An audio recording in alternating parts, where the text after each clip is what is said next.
Rail লাইনের মাঝে শুয়ে নিরাপত্তা কর্মী, উপরে তীব্র গতির ট্রেন। দেখুন হাড়হিম করা ভিডিও। সেকেন্ডের মধ্যে অন্য কিছু ঘটে যেতে পারত। উপস্থিত বুদ্ধিতে রেল লাইনে শুয়ে পড়েছিলেন আরপিএফ কর্মী, আর সেই বুদ্ধির জেরেই প্রাণ বাঁচল জওয়ানের। সেই শিহরণ জাগানো দৃশ্য ভাইরাল হয়েছে সোশ্যাল মিডিয়াতে। জানা গিয়েছে, কড়া পদক্ষেপের নির্দেশ দিয়েছে রেল কর্তৃপক্ষ। ঘটনাটি ঘটেছে 20 জুলাই। মেল ট্রেনে চেকিং করতে গিয়ে অল্পের জন্য প্রাণ রক্ষা পেলেন রেলের নিরাপত্তা কর্মী আরপিএফ। ওই আরপিএফ কর্মীর নাম মিথিলেশ কুমার। তিনি ব্যান্ডেল স্টেশনে কর্মরত অবস্থায় বৃহস্পতিবার মেল ট্রেনের নিচে পরীক্ষা করছিলেন। তারপরই গড়াতে শুরু করে চাকা। উপস্থিত বুদ্ধিতে সঙ্গে সঙ্গে দুটি লাইনের মাঝে শুয়ে পড়েন তিনি, আর তাতেই প্রাণ বেঁচে গিয়েছে মিথিলেশের। সেই ভিডিও ইতিমধ্যে সোশ্যাল মিডিয়ায় ভাইরাল হয়েছে। পরিবারের তরফে হাওড়া ডিভিশনে একটি অভিযোগও জানানো হয়েছে।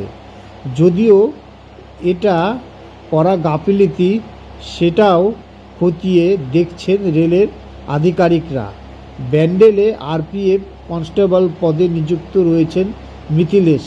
গত বৃহস্পতিবার তিনি রেল ইয়ার্ডে দাঁড়িয়ে থাকা মেট্রো ট্রেনের তলায় চেকিং করছিলেন। সেই সময় কোনো আগাম সূচনা ছাড়াই ট্রেন চালু হয়ে যায়। তখন বৈজ্ঞানিক বুঝে কোনো ক্রমে রেল ট্র্যাকে শুয়ে পড়েন তিনি। বড়সড় বিপদের হাত থেকে রক্ষা পান তিনি।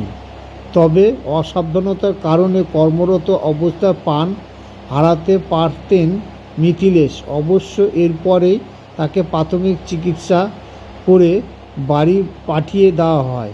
জানা গিয়েছে তার বাড়ি বর্ধমানে, যদিও এখন তিনি ছুটিতে রয়েছেন। এদিকে এরপর তারই সহকর্মী বিপজ্জনক এই চেকিংয়ের ভিডিও আরপিএফের গ্রুপে ছড়িয়ে দেন।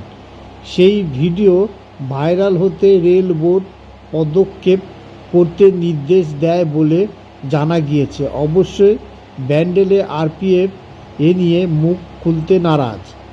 রেলের Howrah division senior DSC Raghubir চোখের সঙ্গে ফোনে যোগাযোগ করা হলে তিনি তা ধরেননি।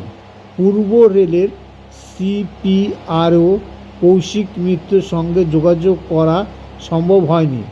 রেল কর্মী মিথিলেশের পরিবারের অভিযোগ জানানো হয়।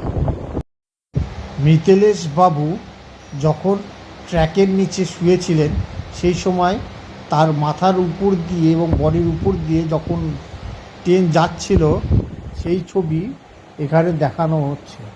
দেখুন তিনি কিভাবে এই ছবিতে কিভাবে শুয়ে আছেন। এই শুয়ে থাকার জন্য তার প্রাণ বেঁচেছে। যদি কোনো ক্রমে যদি বসে থাকতেন বা কোথাও থাকতেন, তাহলে পরে বিশাল অ্যাক্সিডেন্ট হতো, হয়তো তিনি প্রাণ হারা হতো, তাকে আর পাওয়া যেত না। সেই জন্য উপস্থিত বুদ্ধিতে তিনি কাজে লাগিয়েছেন। সেই উপস্থিত বুদ্ধির বলে তিনি জীবিত ফিরে আসছেন।